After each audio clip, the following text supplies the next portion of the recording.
The heavy rain, Michael got out of the car and opened an umbrella. He walked over to Alice Smith and shielded her from the rain. Alice's parents had both died in a car accident, leaving her an orphan. Michael was her uncle, but he was an adopted child of the Smith family, so they weren't related by blood. He said to her, "From now on, I'll be your only family." Though Michael had adopted Alice, she knew there was an insurmountable gap between them. Rose was Michael's fiancée, but he treated her coldly because their relationship was purely a business arrangement. He didn't love her. Now, Michael's company was facing a financial crisis, and Rose told him, "If you marry me right away, I'll help you get through this." But he shrugged off her hand and walked away. After Michael returned home, Alice stopped him and asked, "Are you really going to marry Rose?" "Why can't I marry you?" "We're not related by blood." She kissed his neck. He was surprised and pinned her against the wall. He leaned in slowly but suddenly stopped. He loved Alice, but he didn't yet have the strength to protect her. He said to her, "Watch your behavior." Alice looked up at him, both sad and confused. The next day, just as Alice was about to enter Michael's office, Rose deliberately draped her arm around his neck in front of her. Alice's heart broke, and the lunchbox she was holding fell. Michael pushed Rose's hand away and said, "We're only in a business engagement. Don't go too far." Michael tried to stop Alice to explain, but she said, "What identity do you have to stop me, uncle?" She pulled away from his hand and left. Soon after, Michael and Rose got engaged. The guests were all excited, believing the couple was well matched. But at that moment, Alice walked into the banquet hall in an elegant gown, stunning everyone with her beauty. Michael was mesmerized. Two male guests whispered mockingly, saying, "Michael is just an illegitimate child from a poor background, not worthy of Rose." Hearing this, Alice walked over and slapped one of them hard across the face. The guest tried to splash champagne on Alice, but Michael stepped in to block it. The guests apologized to him, but he was furious and ordered them to leave. As Michael was showing concern for Alice, Rose walked over and reminded him to attend to the other guests. Just then, James grabbed Alice's hand and said to Michael, "Alice is my girlfriend. You don't need to worry about her." He smiled at Alice, then put his arm around her shoulders and led her away. Michael remembered 2 years ago when Alice, drunk, clung to him tightly. The person with her at that time was James. That day, when they got back home, Alice had wrapped her arms around his neck and said, "From today on, don't treat me like a child anymore." He had gently stroked her hair and couldn't help but smile, wishing that Alice could always stay with him. Now, with James claiming to be her boyfriend, Michael felt a surge of jealousy and crushed the wine glass in his hand. His hand was bleeding, but he no longer felt the pain. James draped a coat over Alice. Though they hadn't seen each other for a year, he still had feelings for her. He confessed his love and asked her to be his girlfriend, leaving Alice stunned.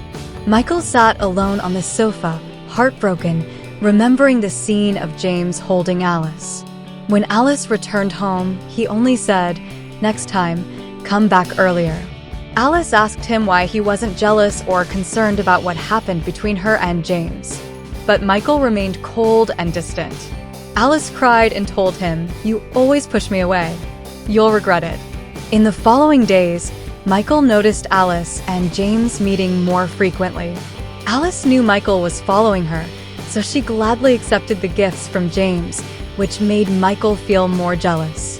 Rose told Michael, "You and Alice can never be together. She'll marry and have children with another man in the future." Her words angered Michael, and he angrily grabbed her by the neck, warning her never to speak like that again. That night, Michael was drunk. He grabbed Alice's hand, leaned in close to her, and slammed his palm on the table, forbidding her from going out to meet James. A few days later, Rose lied, claiming she had an urgent matter, and tricked Michael into a hotel room. But when he entered, he saw rose petals scattered all over the floor. Rose told him it was her birthday and asked him to drink some red wine. After taking a sip, he wanted to leave immediately, but he felt dizzy and passed out. It turned out that Rose had spiked his drink with an aphrodisiac. Struggling to control himself, Michael stumbled home, rushed to the bathroom, and splashed cold water on himself. Alice rushed into the bathroom to check on him. He grabbed her hand and couldn't resist kissing her. But he quickly stopped, not wanting to scare her. The next day, Michael apologized to Alice. They stood separated by the door, both deeply in love, but too afraid to confess. At a banquet, Alice was publicly humiliated by Rose. Alice retorted, "Michael will never like someone like you. Stop dreaming." Enraged, Rose threw champagne in Alice's face and was about to hit her, but Michael stopped her. He took off his coat and draped it over Alice, then told Rose, "I'm calling off our engagement." Just then, Rose received a call informing her that many of the shareholders from her father's company had secretly sold their shares to Michael, making his stake larger than her father's. In other words, Michael had acquired her father's company. Rose was devastated, and Michael told her, "Whoever dares to harm Alice, I'll repay them tenfold." When they got home, Michael confessed his feelings to Alice, then slowly leaned in and kissed her on the lips. The next day, Michael went on a business trip to discuss a new collaboration and was too busy to answer Alice's calls. Although he wasn't born into the Smith family, he was deeply dedicated to the family's business and loyal to it. He worked through several sleepless nights just to make the project deal happen. After the trip, he returned home, and Alice was still a little mad at him. He hugged her from behind, and she immediately calmed down. From that day on, he became increasingly clingy, even kissing Alice on the forehead in public. When he saw James approaching, he purposely leaned closer to Alice, making James jealous. That night, when Michael got home, he confessed to Alice, "I was indeed jealous. What about you? In your heart, who am I?" She replied, "Uncle." He asked, "Uncle? Does an uncle act like this toward you?" And with that, he kissed her. Then he asked, "So, what do you think our relationship is now?" Alice and Michael officially got together. Before he went to work, Michael gently hugged her and said, "See you tonight." She smiled as she watched him leave. During work, Michael couldn't concentrate. He noticed that Alice kept avoiding him in front of people she knew. For example, in front of their colleagues, she would pull her hand away from his, even pushing him away and pretending not to be familiar with him. Michael suspected that Alice didn't love him enough, so he got upset with her. She apologized and said she just needed some time to adjust. Michael stared at her for a long time, kissed her left cheek, then kissed her right cheek. Alice felt it wasn't enough, so he kissed her again. She was very shy and hugged him tightly. The next day at work, to show off their love, Michael changed his WeChat name to "Michael loves his girlfriend very much." His employees were all excited and began discussing it eagerly. One day, while he was in a video conference, Alice suddenly hugged him and asked where they were going for their date tomorrow. His colleagues saw Alice, and she became flustered and shy, quickly running off. Michael smiled and told his colleagues, "Don't scare my girlfriend. She's timid." He wanted to make their relationship public, but Alice was still hesitant. He told her, "I said I'd give you time to adjust, but now I'm out of patience."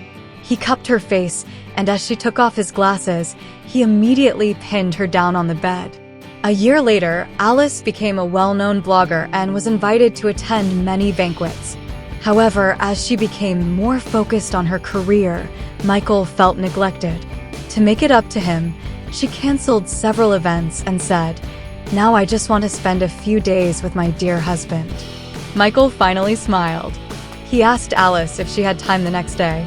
She wrapped her arms around his neck and answered, "Yes." He said, "Then let's go get our marriage certificate, my wife." They exchanged a smile, and their eyes were overflowing with happiness.